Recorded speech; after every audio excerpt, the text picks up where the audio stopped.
So hello everyone.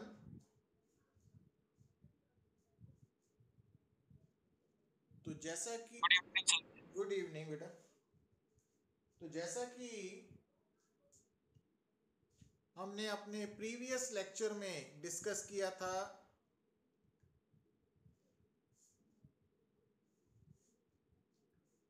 Rectangular components of a vector in a plane. तो जब भी plane के अंदर इन ए प्लेन आपको कोई वेक्टर दिया हो तो आप उस वेक्टर के दो रेक्टेंगुलर कंपोनेंट्स फाइंड आउट कर सकते हो। और अगर आपको उस वेक्टर के दो रेक्टेंगुलर कंपोनेंट्स दिए हों तो आप उस वेक्टर को फाइंड आउट कर सकते हो। तो इसके बारे में हमने कुछ न्यूमेरिकल्स भी डिस्कस किए थे। तो आपको मैंने बेसिक बात क्या बताई थी कि आपने सबसे पहले जो गिवन वेक्टर है, चाहे वो नोन है चाहे अननोन है, तो गिवन वेक्टर नोन का मतलब होता है कि आपको उस वेक्टर का मैग्नीट्यूड और डायरेक्शन दोनों मालूम है ना। तो अगर आपको गिवन वेक्टर का मैग्नीट्यूड डायरेक्शन दोनों मालूम है तो वहां बोलते हैं कि नोन वेक्टर। पर अगर आपको गिवन वेक्टर जो है उसका मैग्नीट्यूड या डायरेक्शन में से एक ही चीज मालूम है तो वो हमें अननोन है, मीन्स हमें उसके बारे में कंप्लीट इंफॉर्मेशन नहीं है। तो उस केस में हमने जो इनकम्प्लीट इंफॉर्मेशन है उसको कंप्लीट कैसे करना है ना, तो वो बातें हमने ऑलरेडी डिस्कस की थी कि आपको उसके रेक्टेंगुलर कंपोनेंट्स के बारे में दिया होगा। तो सबसे बेसिक बात, मतलब जहाँ से आपने इस कंसेप्ट को पकड़ना है वो ये है कि अगर आपको कोई एक वेक्टर दिया हुआ है इन ए प्लेन तो आप उस वेक्टर को ज्योमेट्रिकली कॉपी पे ड्रॉ करें। तो मान लीजिए ये वेक्टर है ये। अब आप प्लेन के अंदर इस वेक्टर के अगर आपने रेक्टेंगुलर कंपोनेंट्स निकालने हैं ना तो आपने क्या करना है कि इस वेक्टर की टेल से एक लाइन और दूसरी लाइन हेड से ड्रॉ करनी है। और ऐसे ड्रॉ करनी है कि जो लाइन टेल से ड्रॉ की है और जो लाइन हेड से ड्रॉ की है वो एक दूसरे के साथ 90 डिग्री पे इंटरसेक्ट करें, तो 90 डिग्री एंगल बनाए। अब तो ये वाला जो वेक्टर है और ये वाला वेक्टर है, ये दोनों वेक्टर्स इस वेक्टर के रेक्टेंगुलर कंपोनेंट्स हैं। अब इसकी वैल्यू और इसकी वैल्यू निकालने के लिए आपको दूसरी चीज चाहिए, ये वाला एंगल। तो अब इस डायग्राम के अकॉर्डिंगली ये जो वेक्टर है इसका ये वाला कंपोनेंट जो है ना उसका मैग्नीट्यूड है, क्योंकि ये इस राइट एंगल ट्राइंगल का बेस बन रहा है, ये बेस है, तो a cos थीटा। और ये वाला जो रेक्टेंगुलर कंपोनेंट वेक्टर है ये a sin थीटा, क्योंकि ये परपेंडिकुलर है इस ट्राइंगल में, एंगल के सामने परपेंडिकुलर, बेस हाइपोटेन्यूज। हाँ जी बेटा।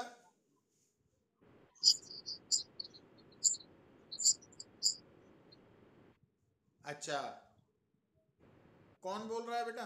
यथार्थ? ये सबको आ रही है?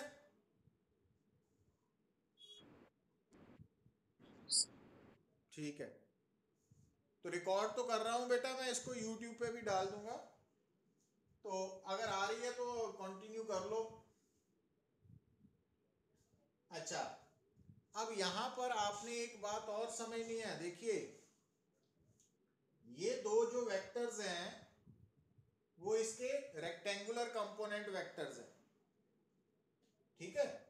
तो वेक्टर्स का जो पेयर है ना, ये दो वेक्टर्स का जो पेयर है वो इसका, इस वेक्टर का रेक्टेंगुलर कंपोनेंट्स है। अब किसी भी वेक्टर के, अब यहां पर जो बात मैं आपको बता रहा हूं वो ध्यान से सुनना, कि किसी भी वेक्टर का जो रेक्टेंगुलर कंपोनेंट्स के पेयर है ना वो यूनिक नहीं होते। यूनिक मींस ये जो ए वेक्टर है इसके ये दो रेक्टेंगुलर कंपोनेंट्स हैं, ये वाले दोनों, पर इस वेक्टर के हम एक और पेयर निकाल सकते हैं जिसमें आप देखोगे कि अगर मैं इस वेक्टर की टेल से ये ब्लू कलर की लाइन ड्रॉ करूं और इसके हेड से अगर मैं ये वाली लाइन, ब्लू कलर वाली लाइन ड्रॉ करूं, तो अब ये जो वेक्टर है और ये वाला ब्लू कलर वाली लाइन वाला वेक्टर है ना, ये भी इसके दो रेक्टेंगुलर कंपोनेंट्स है। पर अब इनकी वैल्यू क्या होगी, तो इसके लिए आपने ये वाला एंगल देखना है, ये वाला angle, let it be phi, इस एंगल को मैंने फाई बोल दिया।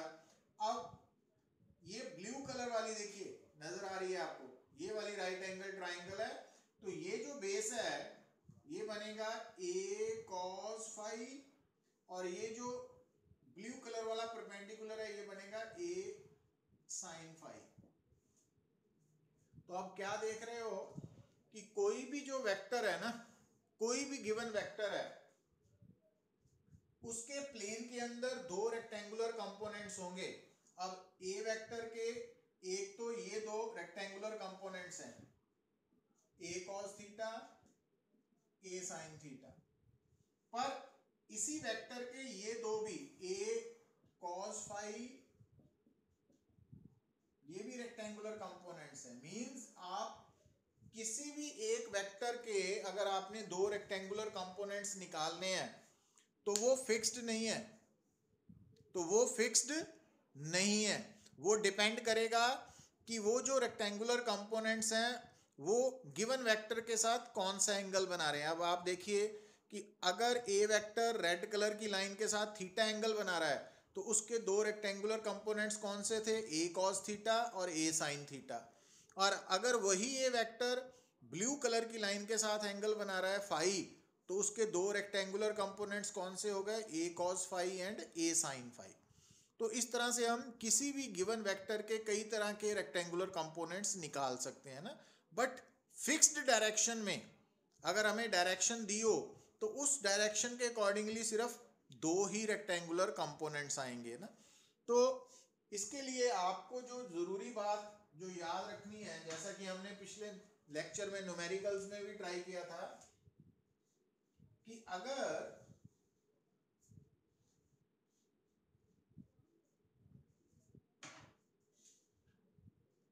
हमें कोई वेक्टर दिया हुआ है,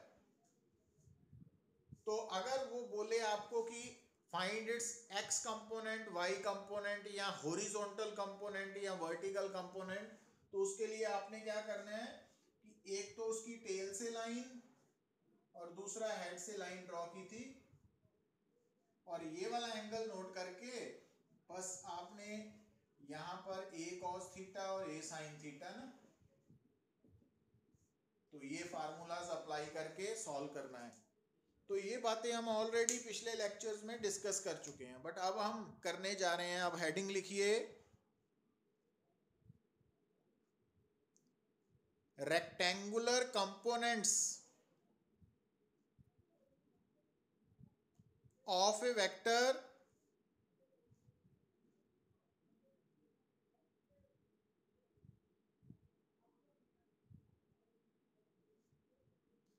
इन स्पेस। इन स्पेस मतलब थ्री डायमेंशनल कंसेप्ट। अब जो प्लेन होता है ना वो है टू डायमेंशनल, तो इसी कारण प्लेन के अंदर किसी भी वेक्टर के मैक्सिमम दो ही रेक्टेंगुलर कंपोनेंट वेक्टर्स होंगे, है ना। पर स्पेस क्योंकि 3 डायमेंशनल है तो उसमें किसी भी वेक्टर के मैक्सिमम 3 रेक्टेंगुलर कंपोनेंट्स होंगे। तो चिराग नोट कर लिया?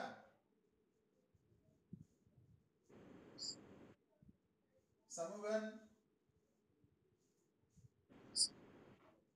नमन,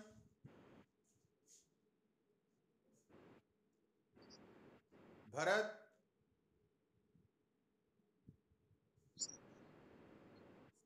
वंश, हो गया नोट? हाँ, rectangular components of a vector in space, 3 dimensional concept है ना। हुन ਇਹਦੇ ਲਈ देखो बेटा, स्पेस ਦੇ ਲਈ ਤੁਸੀਂ अपने रूम ਨੂੰ ਧਿਆਨ ਨਾਲ देखो। उस रूम ਦੇ ਵਿੱਚ ਤੁਹਾਡੇ ਸਾਹਮਣੇ 4 ਦੀਵਾਰਾਂ ਵਾ, ਇੱਕ ਛੱਤ ਹੈ, ਇੱਕ फर्श है। तो टोटल कमरे के अंदर देयर आर 6 प्लेन्स, 6 प्लेन्स है, 4 दीवारा, एक छत और एक फर्श, तो 6 प्लेन्स है ना। पर जे आप कमरे नू ओवरऑल देखिए तो वो की है, स्पेस, 3 डायमेंशनल ऑब्जेक्ट। हुन उस कमरे दे विच कॉर्नर्स किन्ने हैं? There are 8 corners in a room, 8 corner है रूम च। हुन जेड़े कॉर्नर्स है बेटा, हुन मैं इहदे सामने देखो, इत्थे मैं एक बॉक्स ड्रॉ कर रहा हां।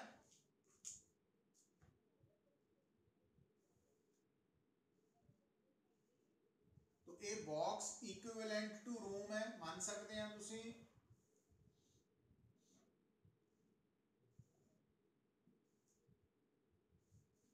हुन इस बॉक्स दे विच कॉर्नर नंबर 1 2 3 4 5 6 7 8 कॉर्नर्स है ना।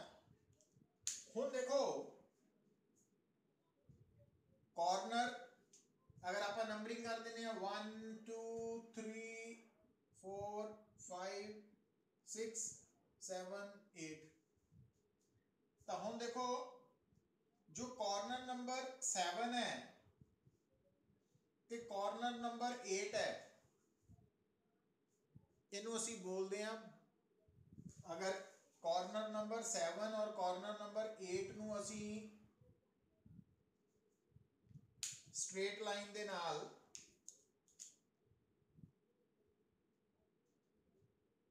कनेक्ट करिए तो ये जिहड़ा रेड कलर की लाइन तुहाडे सामने है ना, that is known as body diagonal. इनू असी बॉडी डायगनल कहने हैं ना। तो हुन देखो, तो अगर 7 नू 8 दे नाल कनेक्ट करो ये बॉडी डायगनल है, अगर तुसी 6 नू 3 नाल कनेक्ट करो अगेन बॉडी डायगनल, अगर तुसी 5 और 2 नू कनेक्ट करो बॉडी डायगनल, अगर तुसी 1 ते 4 नू कनेक्ट करो अगेन बॉडी डायगनल। तो ये थानू ज्योमेट्री का आइडिया है। लक्ष्य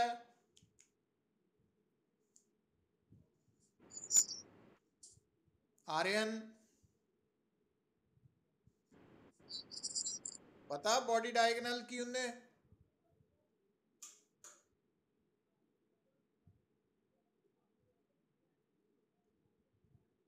आर्यन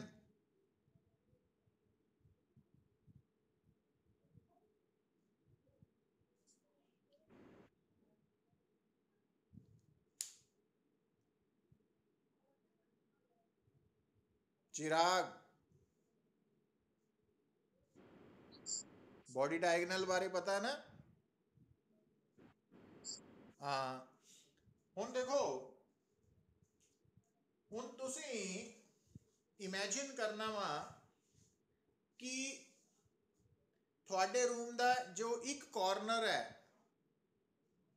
वो ऑपोजिट कॉर्नर के नाल कनेक्टेड है, बट वो केड़ा कॉर्नर होना चाहिए जो बॉडी डायगनल ही है।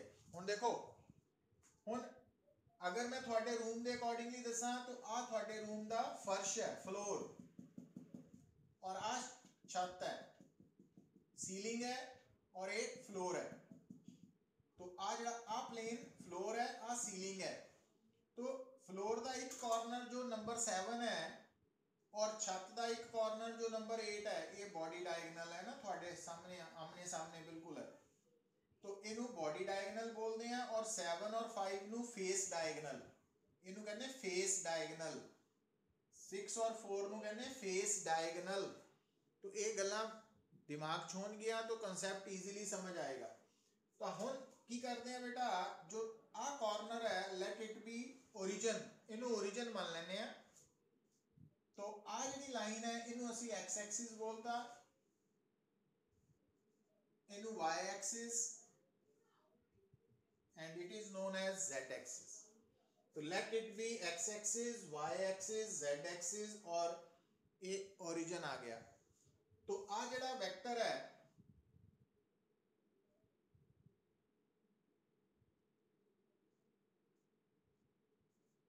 इनू असी ए वेक्टर बोलता। तो हुण ये जड़ा ए वेक्टर है ये स्पेस च लाई कर रहा, और स्पेस दे विच किसी भी वेक्टर दे maximum there are 3 rectangular components, और इस स्पेस नू असी एक्स वाई जेड स्पेस बोल रहे हैं ना, रिप्रेजेंट कर रहे हैं एक्स वाई जेड दे नाल। तो इस केस च जो ए वेक्टर है, तो की करो तुसी इस ए वेक्टर दे हेड तो एक परपेंडिकुलर ड्रॉ करो।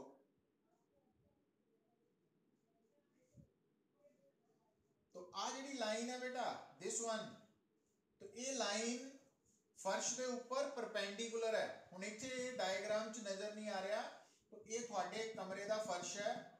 तो इस कॉर्नर तो जो असी इस फर्श के ऊपर लाइन ड्रॉ की, तो ये लाइन फर्श के नाल फ्लोर के नाल 90 डिग्री एंगल दे, तो आ लाइन 90 डिग्री एंगल। दूसरी गल आ है टेल, तो इस टेल तो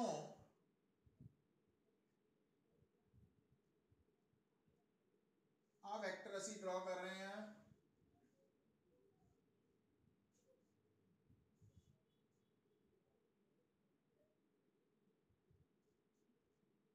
this one, this one, this one. तो इनू मैं नाउ डिस्टिंग्विश करने लई ना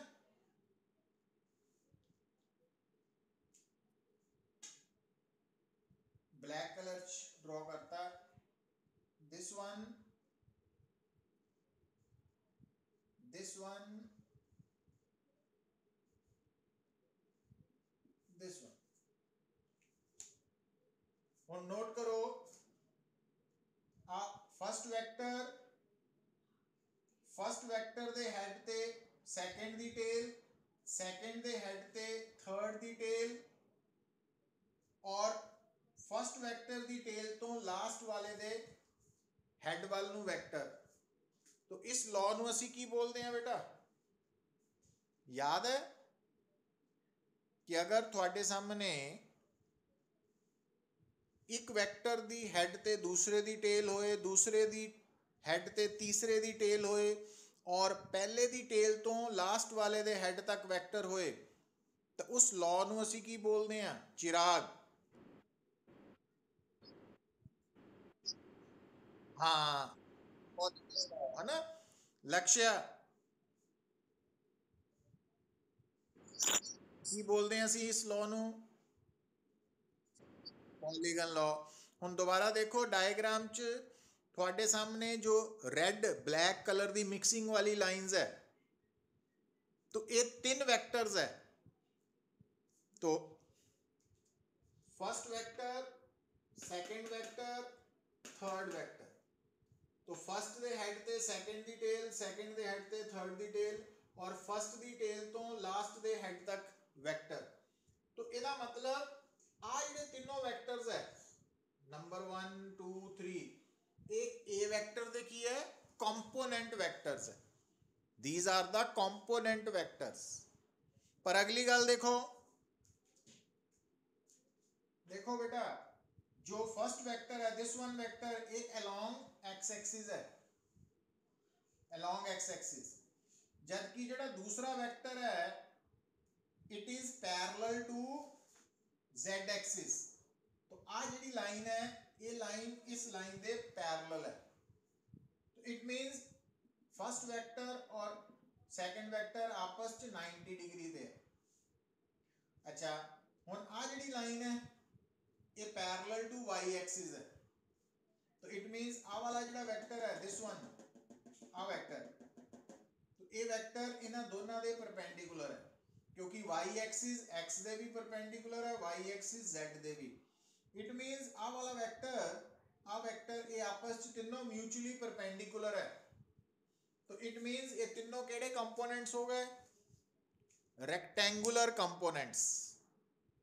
और केदे है रेक्टेंगुलर कंपोनेंट्स, ए वेक्टर दे। तो ये जड़े रेड ब्लैक वाली लाइंस है ना ये तीन वेक्टर्स एक दूसरे दे परपेंडिकुलर है, तो इन्हों असी बोलांगे रेक्टेंगुलर कंपोनेंट्स। और ये केड़े वेक्टर दे कंपोनेंट्स है, ए वेक्टर दे। तो जो ए वेक्टर है बेटा, तो ये तीन वेक्टर्स इसके कंपोनेंट वेक्टर्स है। तो हुण देखो आ जो वेक्टर है ये ए दा कंपोनेंट है बट अलोंग एक्स एक्सिस है, तो आप इसका नाम लिख देने हैं ए एक्स वेक्टर। तो आ जो वेक्टर है ये वेक्टर जेड एक्सिस दे पैरेलल है, तो इनू असी लिख देने हैं ए जेड वेक्टर। और आ वाला वेक्टर वाई एक्सिस दे पैरेलल है, तो हुण according to polygon law a x a z a y, क्योंकि ये सेम ऑर्डर च है और ये ऑपोजिट ऑर्डर च है, तो A vector is equal to A X plus A Z plus A Y, A X plus A Y plus A Z. Now हुण ए एक्स वेक्टर नू आपां लिख सकते हैं magnitude and direction, A Z नू लिख सकते हैं ए जेड एंड डायरेक्शन, और ए वाई वेक्टर नू लिख सकते हैं मैग्नीट्यूड एंड डायरेक्शन।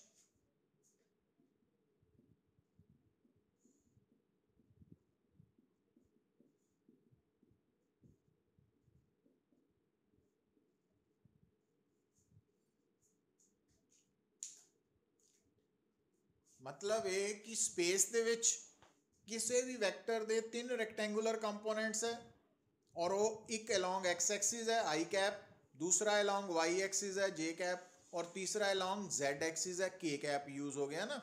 तो हुण ये जो वेक्टर है इसका मैग्नीट्यूड किस तरह लिखेंगे, अंडर रूट, तो अगर सिर्फ दो ही कंपोनेंट्स होंगे नमन, तो अगर दो कंपोनेंट्स होंगे रेक्टेंगुलर तो इसका मैग्नीट्यूड की होना सी नमन।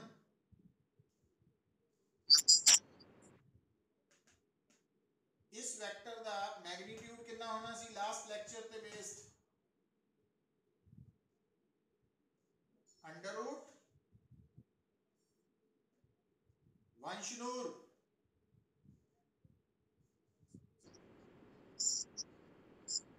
हाँ, और हम तीसरा आ गया तो हुन आ जाएगा ए x square plus A Y square plus A Z square. तो न्यूमेरिकल लिख लो एक, राइट ए न्यूमेरिकल, गिवन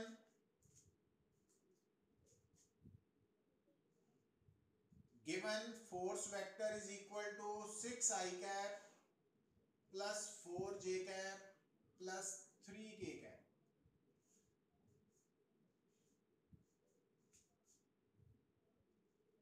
Find f।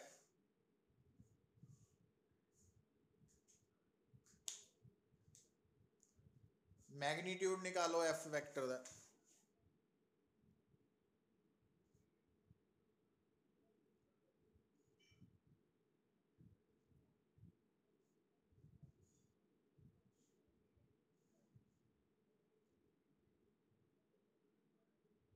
समूहन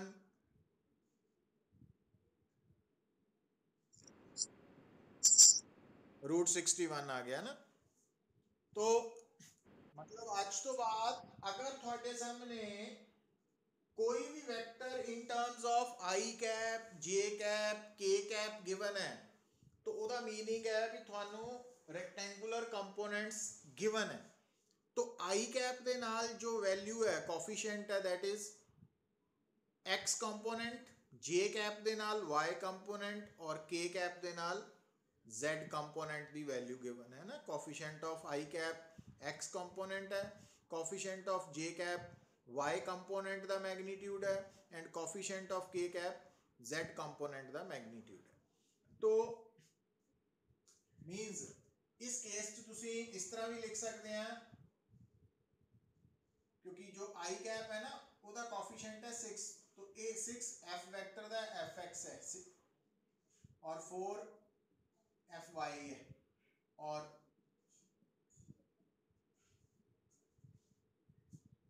और अगर यूनिट वेक्टर निकालना हो एफ वेक्टर का find F cap Aryan find F cap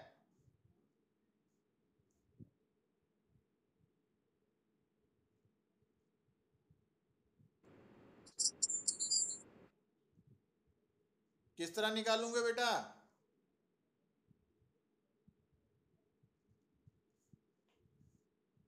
find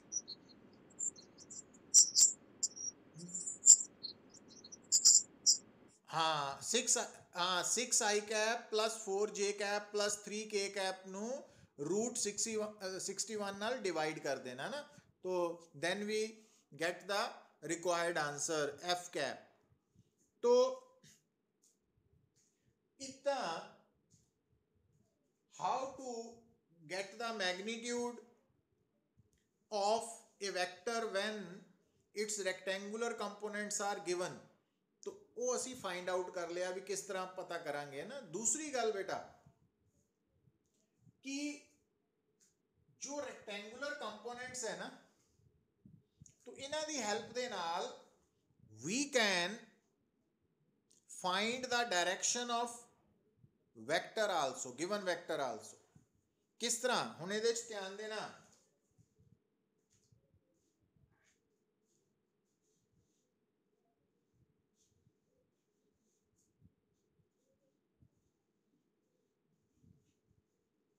हुण इस डायग्राम नू दोबारा ड्रॉ करना तुसी तो ਉਹਦੇ ਲਈ ਤੁਸੀਂ ਇੱਕ क्यूब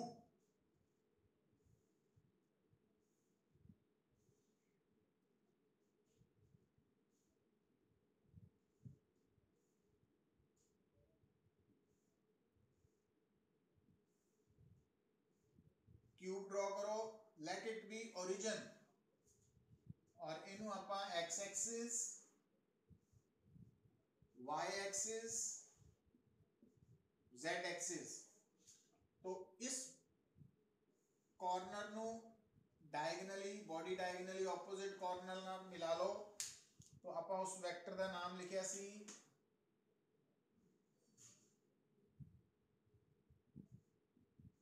ए वेक्टर।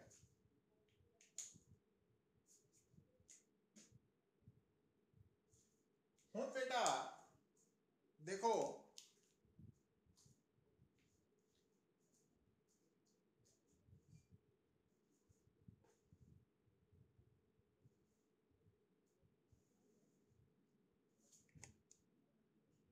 मैं कैमरा थोड़ा शिफ्ट कर रहा देखो इधर ध्यान देना। हुण आ जो ओरिजिन है late it B this one तो मान लो आ ओरिजिन है तो इस डायग्राम के अकॉर्डिंगली ये एक्स एक्सिस है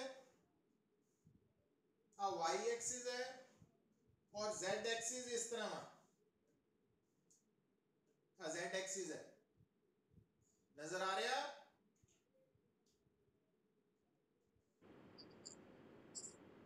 तो ए जेड एक्सिस है। हुन जो थोड़ा वेक्टर है दैट इज दिस वन, आ है ए वेक्टर। तो A vector is making some angle with X axis,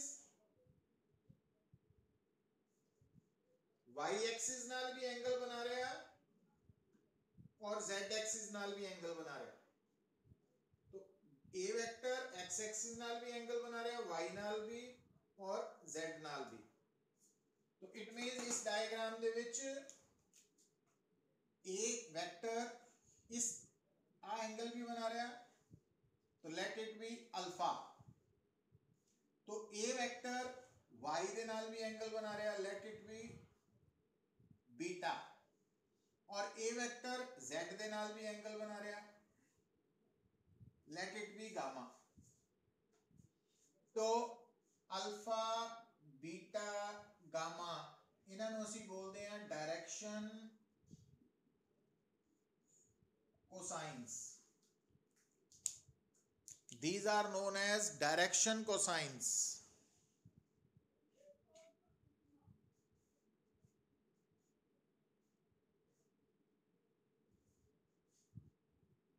तो याद रखना कि कोई भी जो वेक्टर है अगर वो स्पेस दे विच है तो वो vector X axis Y axis and Z axis तिना दे नाल एंगल बनाएगा ना। तो बाय कन्वेंशन वो given vector with X axis जो एंगल बना रहा that is represented by alpha, Y axis दे नाल बीटा, जेड एक्सिस दे नाल गामा। और इन एंगल्स ਨੂੰ ਅਸੀਂ बोलते हैं direction cosines. These are known as direction cosines. ਹੁਣ बेटा इन एंगल्स की वैल्यू ਨੂੰ किस तरह फाइंड आउट करना है ना। तो ਇਹਦੇ ਲਈ ਅੱਜ ਤੁਸੀਂ जस्ट फार्मूलाज याद रखने हैं कि angle made by A vector with X axis जो अल्फा है उसकी वैल्यू ਅਸੀਂ cos अल्फा तो निकालनी है,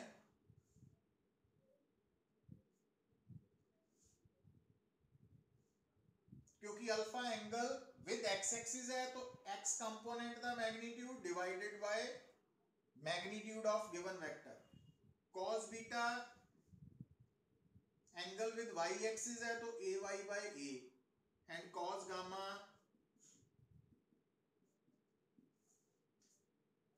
ये रिजल्ट्स नु याद रख लेना कि अगर थोड़े सामने एक वेक्टर है जो एक्स एक्सिस दे नाल एंगल बना रहा अल्फा, वाई एक्सिस दे नाल बना रहा बीटा, जेड एक्सिस दे नाल बना रहा गामा, तो उहदे अल्फा बीटा गामा एंगल्स नु तुसी किस तरह फाइंड आउट करना, किहड़े फार्मूला यूज करने हैं ना। हाले आपां इहनूं डिराइव नहीं किया बट ये रिजल्ट्स बड़े इंपॉर्टेंट है साडे लई। तो क्योंकि alpha angle with X axis है तो A X by A, beta angle with Y axis है तो ए वाई बाय ए, और gamma angle with Z axis है तो इस करके ए जेड बाय ए।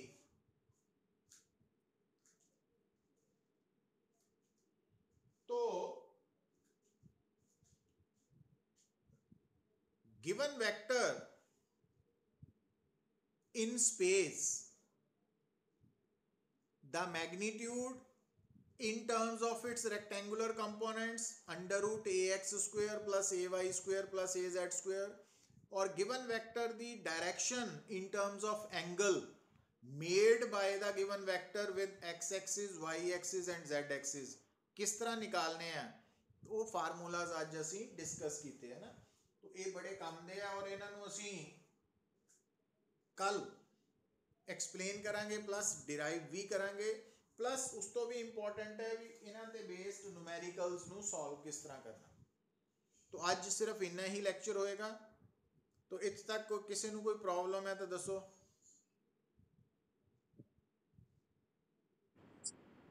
ना।